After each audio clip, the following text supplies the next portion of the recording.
बच्चों, अभी तक हमने बजट बनाने के तरीके, उसके प्रकार के बारे में पढ़ा था।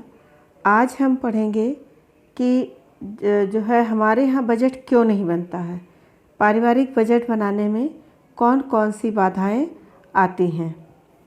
इसके लिए हम जो है देखते हैं कि ज्ञान की न्यूनता तथा अशिक्षा का बोलबाला। बच्चों, हमारे यहाँ कुल जनसंख्या का एक बड़ा भाग, जो कि विशेष रूप से जिसमें महिलाएं आती हैं, अशिक्षित हैं और अशिक्षा के अभाव के कारण ही उन्हें बजट बनाना नहीं आता है और ना ही कि बजट क्या होता है इसका उन्हें ज्ञान होता है। फिर इसके बाद बच्चों आता है बजट के प्रति उदासीनता। व्यवहारिक रूप से देखा जाता है कि शिक्षित गृहिणियाँ भी जो होती हैं वो बजट बनाने में आलस करती हैं और बजट के प्रति उदासीनता दिखाती हैं। उदासीनता से ही पारिवारिक बजट के निर्माण और उसके पालन करने में जो है सुविधा में बाधक होती है। फिर आता है सामाजिक कुप्रथाएं।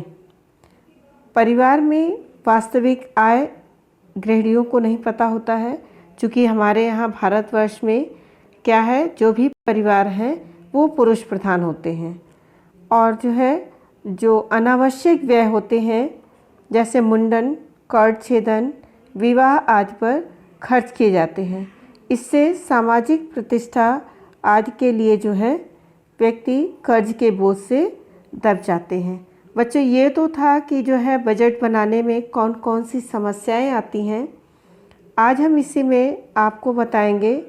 एक शब्द है मितव्ययता। मितव्ययता क्या होता है कि जो हमारे आय है उसके फिजूल खर्ची को रोका जाए।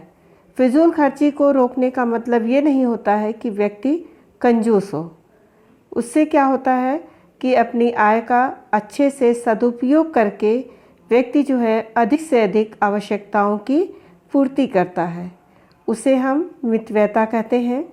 मितव्ययता कैसे की जाती है, इसके लिए हम क्या करते हैं, सबसे पहले तो जो हमारे गृह कार्य होते हैं इनको स्वयं करना चाहिए।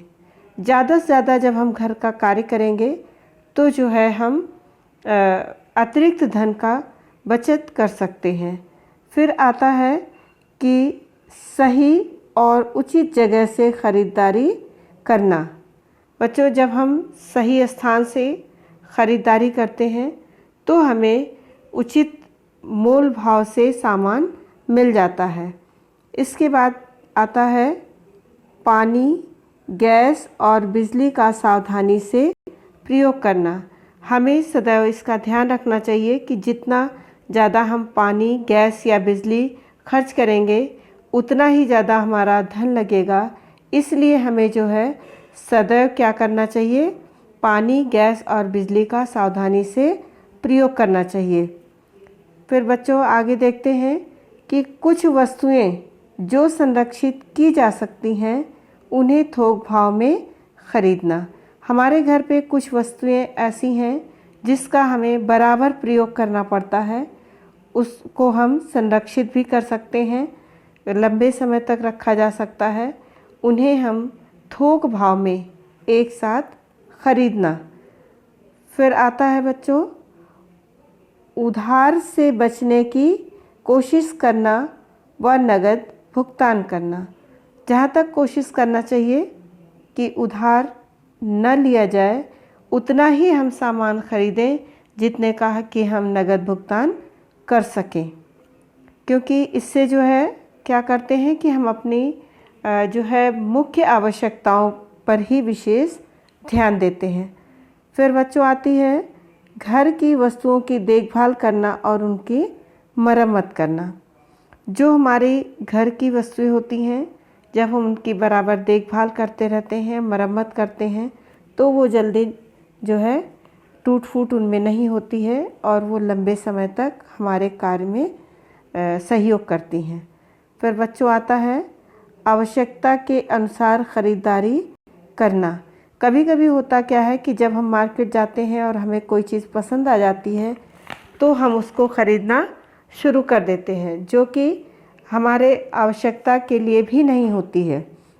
इसमें क्या होता है कि हमारा जो है धन तो उस सामान के लिए जो है खर्च हो जाता है, लेकिन हमें उसका प्रयोग जो है बराबर नहीं करना होता। तो ऐसी चीज़ों पर ध्यान देना चाहिए कि आवश्यकता के अनुकूल ही खरीदारी की जाए।